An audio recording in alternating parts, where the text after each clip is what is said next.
The morning after the wedding, while the confetti was still tangled in my hair and the ring felt heavier than joy on my finger, I stood on a balcony overlooking a sea that promised forever. I remember thinking that if happiness had a sound, it would be the quiet breath of the man sleeping behind me. What I didn't know, what would keep you listening until the very last word, is that before that sunset, I would make a choice that shattered everything I thought I was. We flew out the same day, the three of us laughing too loudly in the airport lounge, my husband, radiant and proud, his best man, steady and familiar, and me, dizzy with a happiness that felt too big for my chest. The best man had been there for years, through fights and fixes, through doubts and dreams. He knew our jokes, our scars, the way my husband squeezed my hand when he was nervous.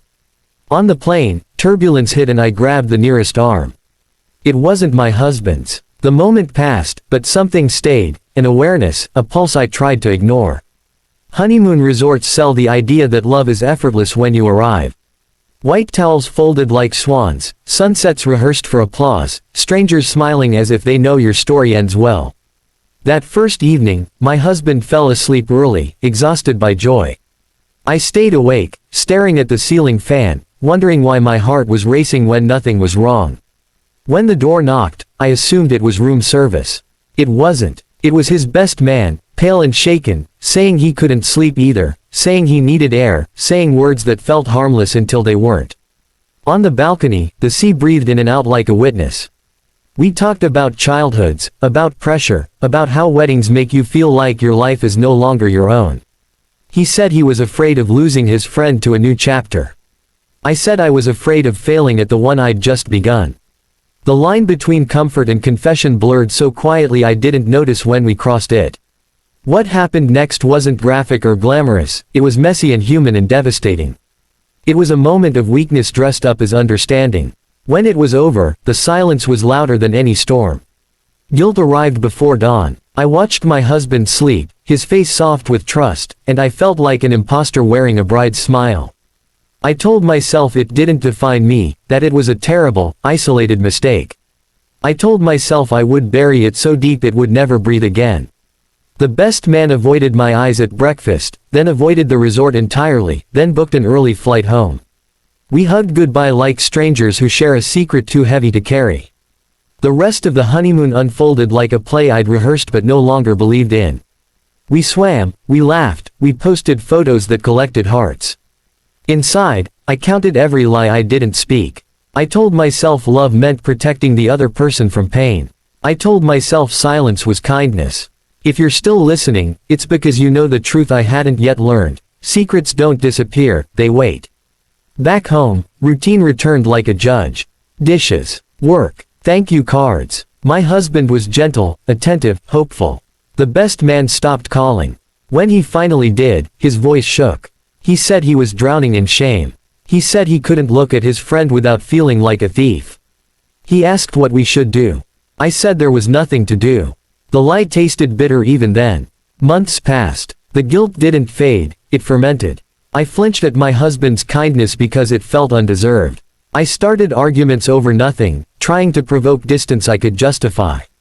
He noticed. He asked what was wrong. I said stress. He believed me because he loved me. Love, I learned, is a dangerous shelter when you're hiding a storm. Here's the second hook, the turn that kept me awake and might keep you listening now. The truth came out not because I planned it, but because I couldn't carry it anymore. One night, my husband found an old message on my phone. Nothing explicit, just enough. The room went quiet in a way that made my ears ring. He didn't shout. He asked one question, softly, like it might break if he pushed. I answered it. Then I answered the rest. The days that followed were the longest of my life. He moved to the couch. He spoke in careful sentences, as if words were glass. The betrayal cut twice, once because it happened, and again because it was with the person he trusted most. The best man came over once, eyes down, hands shaking, apologizing to a man who could barely look at him. That friendship ended on the spot, not with drama, but with a door closing. I offered excuses and learned they were worthless. I offered tears and learned they were insufficient.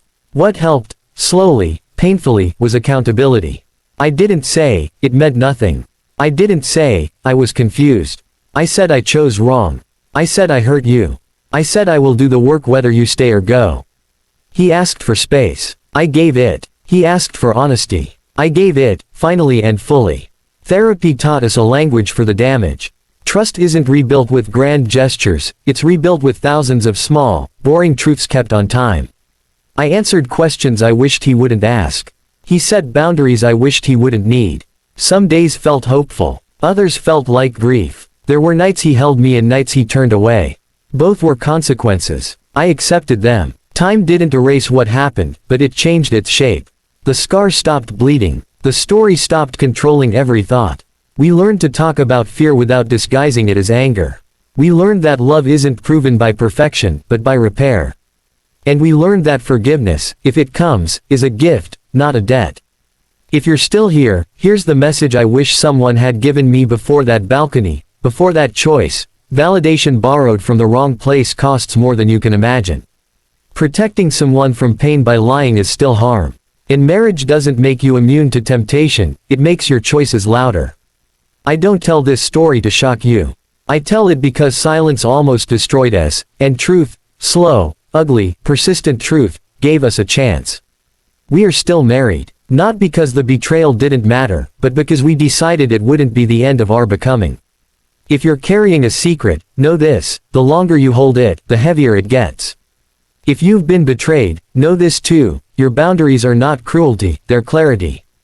And if you're standing on a balcony with a moment that feels small, remember that small moments can decide whole lives.